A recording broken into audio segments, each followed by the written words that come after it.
Hello everyone, আজ একটা ছোট্ট ভিডিও নিয়ে আমি আবারও চলে এলাম।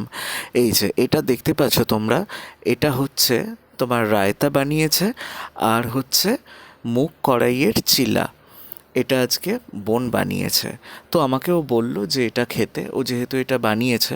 তো আমি বললাম যে আমি তো সন্ধ্যাবেলা অফিস থেকে ফিরে রোল খেলাম বা আরও কিছু খেয়ে এসেছি, তো এটা আমি রাতে ডিনার করব। তো এটা রাতে খাবো বলেই রেখে দিলাম। তারপর এই যে রাতে আমি এই আইটেমগুলো আজকে থালিতে পেয়েছি, যেগুলো মা রান্না করে আমাকে দিয়েছেন আর কি। যেমন এই যে রুটি, আর তার সাথে ওই যে মুগ কড়াইয়ের চিলাটাও অ্যাড করে দিয়েছি, আমি যেহেতু বলেছিলাম রাতে খাবো তাই জন্য। আর তার সাথে আছে এই যে একটা আলুর তরকারি, নর্মাল একটা তরকারি যেমন হয়। আর তার সাথেও আজকে রান্না করে দিয়েছে এই যে ডিমের পোচ, যেটা আমার খুব ফেভারিট। আর মা আজকে আমাকে এটা করে দিয়েছেন। তো তার সাথে আছে এই যে দেখাচ্ছি আমি, দুটো মিষ্টি দিয়েছে আমাকে। তারপর হচ্ছে আর একটু আনারসের চাটনি দিয়েছে। আমি বলেছিলাম যে আমি বেশি খাবো না, আমাকে অল্প করে দিতে, তো অল্প করেই দিয়েছে। আর তার সাথে আর একটা আছে টক আচার দিয়েছে, যদি মিষ্টিটা বেশি মিষ্টি লাগে খেতে, একটু টক যেন আমি খেয়ে নিই। তো দু রকমের আচার দিয়েছে।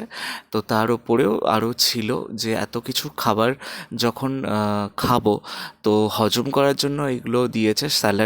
স্যালাডের মধ্যে শুধু শশার আইটেমটাই ছিল, আর টক দই ছিল, আর রায়তা ছিল। রায়তাটা তো সন্ধ্যাবেলায় আগে থেকেই করা ছিল, যেহেতু বোন করে দিয়েছিল আগে থেকেই। আমি বলেছিলাম ডিনারের সাথে একেবারে খেয়ে নেবো, কারণ একসাথে তো অত খাবার খাওয়া যায় না। তো সন্ধ্যেবেলা একটা ভারী টিফিন হয়েছে, তো আমি বলেছিলাম ডিনারের সাথেই খেয়ে নেব। তাই জন্য এই এত আইটেম আমার জন্য আজকে রাখা ছিল। তো আজকে দিনটাও খুব আমার জন্য ভালো ছিল, তাই জন্য জানি না আজকে এতগুলো আইটেম আমার জন্য রান্না করা হয়েছে বা কিছু রাখা হয়েছে। তো যাই হোক, আমি একদম অল্প অল্প করে খেয়ে নিলাম, আমার ভালোই লেগেছে খেতে। তো বন্ধুরা, কেমন লাগলো আমার এই থালিটা সাজানো দেখে তোমরা কিন্তু অবশ্যই কমেন্ট করে দিও। আর আমি যতটা পেরেছি সাজিয়ে গুছিয়ে খাবার চেষ্টা করেছি, কারণ দেখো খাওয়াটাও একটা জানো তো আর্ট।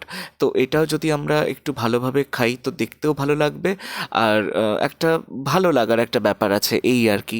খেয়েও তো সবাই নেয় গপ গপ করে, কিন্তু এরম সাজিয়ে গুছিয়ে খেতে সত্যি ভালো লাগে।